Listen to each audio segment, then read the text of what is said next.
This is the iPhone X, and it's the biggest jump forward in design for Apple's flagship phone in years. It's a gorgeous device, and it's easily the best iPhone I've used since probably the iPhone 4. But it costs £1,000 or $1,000. That's a whole heap of money for a phone. The question is it worth it? The first thing you'll notice about the iPhone X is the new design. Gone is that huge bezel and aluminium sides, replaced by stainless steel and a screen that runs nearly edge to edge. It's stunning to look at and equally as impressive to hold. Even though there's a 5.8-inch display, the phone itself is just marginally bigger than the smaller iPhone 8. With the new taller aspect ratio, you don't quite get the same screen real estate as the 8 Plus, but you don't have to live with such a huge phone. Like the 8 and 8 Plus, the back here is glass, which means you'll probably want to put a case on it. But it does add some much needed grip and it's nicer to hold, just don't drop it. The design is great, but it's mainly about the screen here. The 5.8-inch display is utterly stunning, and it's the first time Apple has used an OLED panel in anything other than the Apple Watch. OLEDs offer far greater contrast than LCDs, and they can display perfect black and much more vivid colours. Apple's OLED panels come from Samsung, but it has tweaked certain aspects. It works with 3D touch and True Tone, and it's a whole lot less saturated than the screen Samsung uses on its flagships. It has support for HDR and Dolby Vision too, and with iTunes and Netflix both supporting that here, there's plenty of content. I'd never normally watch a whole film on a phone, but I'd happily watch Mad Max in Dolby Vision here. Not having a thick bezel means there's no room for a home button, something that's been on every previous iPhone. This in turn means there's no Touch ID fingerprint sensor. Instead, Apple is turning completely to facial recognition, a bold move. All of the components for Face ID, an infrared camera, flood illuminator and dot projector, are housed in what's being affectionately called the notch.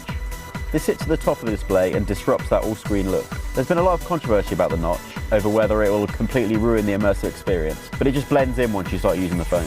Yes, you can certainly notice the notch when the screen is on, and it juts into video if you're playing in full screen, but everywhere else it just fades into the background. In the space either side of the notch, Apple has put the battery indicator and time. Annoyingly, you can no longer see your battery percentage or whether you've got a pair of headphones connected without opening Control Center. The bigger annoyance is that the battery and signal indicators are not in line with the bottom of the notch, so they dip slightly below and kind of look weird. Having used Samsung's Face Unlock and iris scanners a fair bit, I've never been impressed by either their speed or accuracy, so it's important that Apple's version works every single time. And you know what? I have been thoroughly impressed by Face ID, and there hasn't been a single time I wish Touch ID was still around. It works accurately in both light and dark, can't be fooled by pictures, and works with glasses.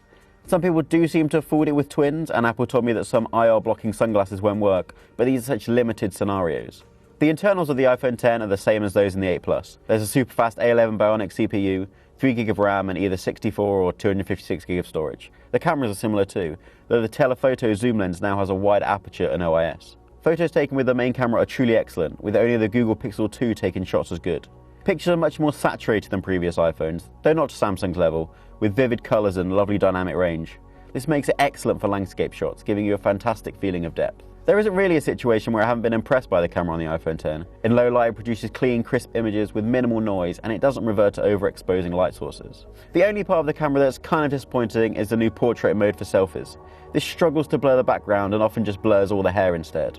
My only other big issue with the phone is that the software doesn't quite feel optimized enough. Aside from apps needing to be updated to make use of the whole screen, there's too many odd design choices. The space either side of the notch needs to be made more efficient. At least the gestures that replace the functionality of the home button work well. You now swipe from the bottom of the screen to go home and swipe and hold to access the multitasking menu. You also can't just swipe apps away anymore, you have to press and then tap the little X icon. My favourite gesture though is the quick swipe along the bottom to switch your apps. These new gestures take a bit of getting used to, especially if you're so used to the home button, but after a few days most of them feel natural. One of the few iPhone X exclusive features is Animoji. As the name suggests, these are emoji which you can animate thanks to the tech packed inside the Face ID camera. It's ridiculously addictive turning yourself into a poo or unicorn with your facial expressions, and you're not just restricted to sending them to other iPhone X users as they're saved as .mov files. During my time with the iPhone X, I have found that it sits between the iPhone 8 and iPhone 8 Plus in terms of endurance. It hasn't quite matched the 2 days I can get with the 8 Plus, but it can comfortably get through the day without worry. The iPhone X represents a change in direction the series badly needed. The 8 and 8 Plus are great phones, but their aging design and lack of real innovation really holds them back. The iPhone X feels like a genuine step forward, especially in design, but it's not for everyone. I can't see this really appealing to Android fans at all, but if you're an iPhone person, then you absolutely love this. Face ID is better than Touch ID in the majority of situations, and the screen is the best I've ever laid my eyes upon. The glass and metal body is a stunning piece of engineering too, and it shows that Apple can still design gorgeous hardware. The biggest roadblock to entry, of course, though, is the price. At £1,000 or $1,000, it's a big investment, but if I was going to spend that much on a phone, then this would be it. For the full review, check out trustedreviews.com.